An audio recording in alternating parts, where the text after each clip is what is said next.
तर लोकसभा निवडणुकीमध्ये महाविकास आघाडीने घवघवीत यश मिळवलं, पण विधानसभेत त्यांना अपेक्षित यश मिळवता आलेलं नाहीये। विधानसभेमध्ये महायुतीने मवियाचा धुव्वा उडवलेला आहे। त्या पराभवातून सुरू झालेली धुसफूस काही थांबायचं नाव घेत नाहीये। मविया नेत्यांकडून एकमेकांची उणीधुणी काढली जात आहेत।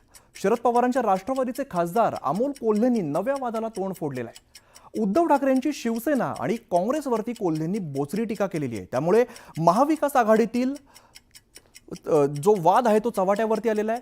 स्थानिक स्वराज्य संस्थांच्या निवडणुका तोंडावरती आहेत। मवियातील प्रत्येक पक्षाने स्वबळाची चाचपणी सुरू केलेली आहे। त्यामुळे ही धुसफूस मवियाच्या फुटीची नांदी तर ठरणार नाही ना, अशी चर्चा सध्या राजकीय वर्तुळात सुरू आहे।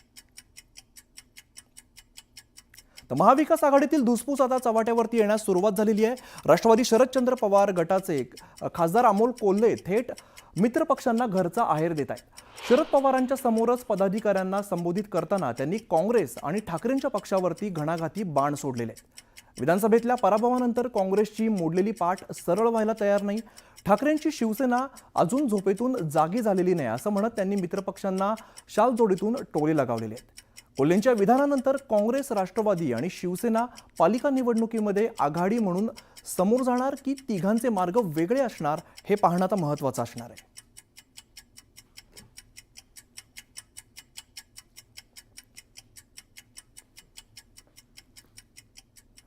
तर अमोल कोल्हे नेमके काय म्हणालेत आपण पाहूया। राज्यातील परिस्थिती पाहिली तर ठाकरे गट झोपेतून जागा व्हायला तयार नाहीये। तसंच काँग्रेसची मोडलेली पाठ अजून सरळ व्हायला तयार नाहीये। आपल्याकडे लढणारे शरद पवार आहेत। सध्या विरोधी पक्षात मोठी जागा शिल्लक आहे, त्यामुळे बचेंगे तो और भी लढेंगे।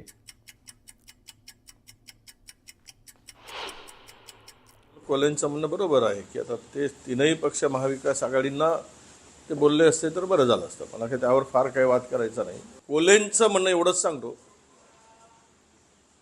की अमोलरावांनी आपल्या पक्षाकडे थोडं अधिक लक्ष द्यावं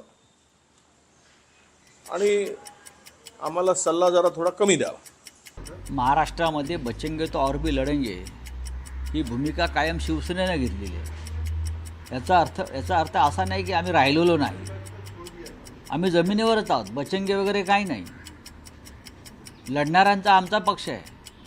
आम्ही कधी झुकलो नाही, वाकलो नाही, तुटलो नाही आणि विकलो गेलो नाही। आमच्या पक्षामधले कोणी सांगत नाही की दुसऱ्या गटात जाऊन सत्तेमध्ये सामील होऊया म्हणून। त्याच्यामुळे आम्ही लढत राहू उद्धव ठाकरे साहेबांच्या नेतृत्वाखाली। तर पुढची बातमी बघूया। दरम्यान महाविकास आघाडीत कळीचे मुद्दे कोणते ठरलेत ते सुद्धा आपण पाहूया। लोकसभा निवडणुकीत